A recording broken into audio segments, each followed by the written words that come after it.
प्यारे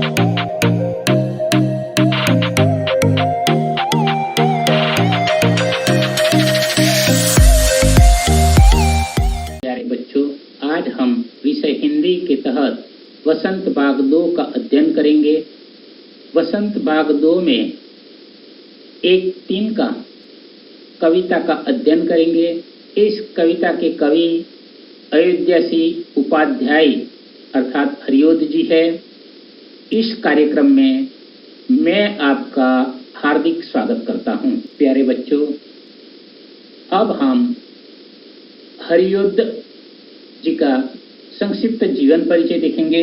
अयोध्यासी उपाध्याय हरिओद जी का जन्म 1865 ईस्वी में निजामाबाद जिला आजमगढ़ अर्थात उत्तर प्रदेश में हुआ था।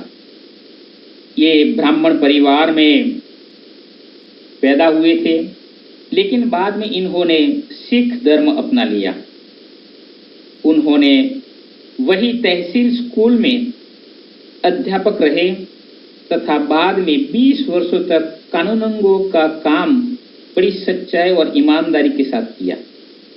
1923 से 1941 ईस्वी तक उन्होंने काशी हिंदू विश्वविद्यालय में हिंदी विभाग के अवैतनिक अध्यापक रहे। इन्होंने हिंदी साहित्य में अपना अद्भुत योगदान दिया। वे 2 बार हिंदी साहित्य सम्मेलन के सभापति रह चुके हैं और सम्मेलन में इन्हें विद्या वाचस्पति की उपाधि से सम्मानित किया जा चुका है। इनकी प्रमुख रचनाओं में प्रिय प्रवास, कवि सम्राट, वैदेही वनवास, बाल विभव, फूल पत्ते आदि शामिल है। माना जाता है कि सन 1947 में निजामाबाद में ही इन्होंने अपनी अंतिम सांसें ली। तो प्यारे बच्चों, अब हम एक 3 का कविता का पाठ करेंगे। आप ध्यान से सुनिए। मैं घमंडों में भरा ऐंठा हुआ, एक दिन जब था मुंडेर पर खड़ा, अचानक दूर से उड़ता हुआ, एक 3 का आंख में मेरी पड़ा। मैं झिझक उठा, हुआ बेचैन सा, लाल होकर आंख भी दुखने लगी। मूठ देने लोग कपड़े की लगे, ऐंठ बेचारी दबे पाव भागी। जब किसी ढब से निकल 3 का गया, तब समझने यो मुझे ताने दिए। ऐंठता तू किस लिए इतना रहा, एक 3 का है बहुत तेरे लिए। तो प्यारे बच्चों, इस कविता का हम संक्षिप्त भावार्थ देखेंगे। एक 3 का कविता अयोध्यासी उपाध्याय हरिओद जी द्वारा लिखित श्रेष्ठ कविता है। इस कविता में कवि ने यह दर्शाया है कि हमें कभी भी घमंड नहीं करना चाहिए, क्योंकि जिसको छोटा समझकर हम घमंड करते हैं, कभी कभी वही हमारे घमंड को तोड़ देता है। कवि कहता है कि एक दिन मैं अपने छत के किनारे खड़ा था, तभी अचानक दूर से एक 3 का उड़ता हुआ आया और मेरी आंख में पड़ गया। मैं दर्द से कराहने लगा और बहुत परेशान हो गया। जब लोगों ने कपड़े की मुठ बनाकर मेरे आंख पर लगाया, तब 3 का निकला और दर्द कुछ कम हुआ, अर्थात मेरे घमंड को एक छोटे से तिनके ने चूर चूर कर दिया। पंक्तियों में आए हुए कठिन शब्दों की ओर ध्यान दे तो घमंड शब्द का अर्थ है अहंकार अर्थात अभिमान। ऐंठ शब्द का अर्थ है अभिमान से तना हुआ, और अचानक शब्द का एकदम, और मुंडेर शब्द का अर्थ है छत का किनारा अर्थात छज्जा। झिझक न शब्द का अर्थ है शर्म अर्थात डर जाना, और 3 का शब्द का अर्थ है सूखी घास का छोटा सा टुकड़ा। बेचैन शब्द का अर्थ है व्याकुल। ढब शब्द का अर्थ है उपाय अर्थात तरीका। दुखने लगी शब्द का अर्थ है दर्द होने लगा। समझ शब्द का अर्थ है बुद्धि।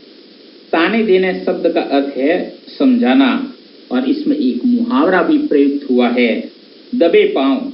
इसका अर्थ होता है मुहावरे का चुपचाप चली गई। प्यारे बच्चों, हम एक 3 का कविता का भावार्थ देखेंगे। मैं घमंडों में भरा ऐंठा हुआ, एक दिन जब था मुंडेर पर खड़ा, अचानक दूर से उड़ता हुआ, एक 3 का आंख में मेरी पड़ा। तो प्यारे बच्चों, इन पंक्तियों का भावार्थ देखेंगे। कवि हरिओद जी बताते हैं कि एक दिन मैं घमंड की भावना से भरकर अपने आप में ऐंठा हुआ अर्थात अकड़ा हुआ एक मुंडेर पर खड़ा था, तभी अचानक दूर से उड़ता हुआ एक तिनका मेरी आंख में आ गिरा। प्यारे बच्चे, दूसरी पंक्तियां देखेंगे। मैं झुझक उठा, हुआ बेचैन सा, लाल होकर आंख भी दुखने लगी। मूठ देने लोग कपड़े की लगे, ऐंठ बेचारे दबे पांव भगे। तो इन पंक्तियों का भावार्थ देखेंगे। इसमें कवि ने आंख में तिनका गिर जाने के बाद अपनी हालत का वर्णन किया हुआ है। तो कवि कहते हैं कि इस तिनके ने मुझे बेचैन कर दिया। पहले तो मैं झिझका, फिर परेशान हो गया। तिनके के कारण आंख लाल हो गई और दुखने लगी। मेरे दुख को देखकर लोग कपड़े की मूठ अर्थात गोलाकार रूप बनाकर मेरी आंख को सेकने लगे। तब मेरी अकड़ स्वतः ही भाग गई अर्थात मेरा घमंड चकनाचूर हो गया। प्यारे बच्चों, और पंक्तियां देखते हैं। जब किसी ढब से निकल तिनका गया, एक समझ ने यो मुझे ताने दिए, ऐंठता तू किस लिए इतना रहा, एक तिनका है बहुत तेरे लिए। तो प्यारे बच्चों, इन पंक्तियों में हरियोध जी ने तिनका निकल जाने के बाद अपनी हालत का वर्णन किया हुआ है। तो प्यारे बच्चों, इन पंक्तियों का भावार्थ देखेंगे।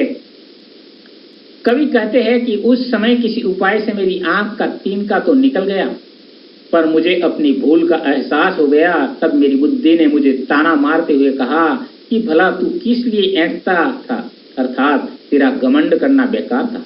तेरे अर्थात कवि के घमंड को चूर करने के लिए तो एक तिनका ही काफी है, अर्थात एक तुच्छ व्यक्ति या वस्तु भी हमें कष्टकर स्थिति में डाल सकती है। अतः व्यक्ति को स्वयं पर घमंड नहीं करना चाहिए। आज हमने एक तिनका कविता का जो अध्ययन किया उसका मूल्यांकन करेंगे। मूल्यांकन आप अपनी गृह कार्य कॉपी में अंकित करेंगे। तो प्यारे बच्चों, प्रश्न पहला, एक तिनका कविता में किस घटना की चर्चा की गई है जिससे घमंड नहीं करने का संदेश मिलता है? प्रश्न दूसरा, आंख में तिनका पड़ने के बाद घमंड की क्या दशा हुई?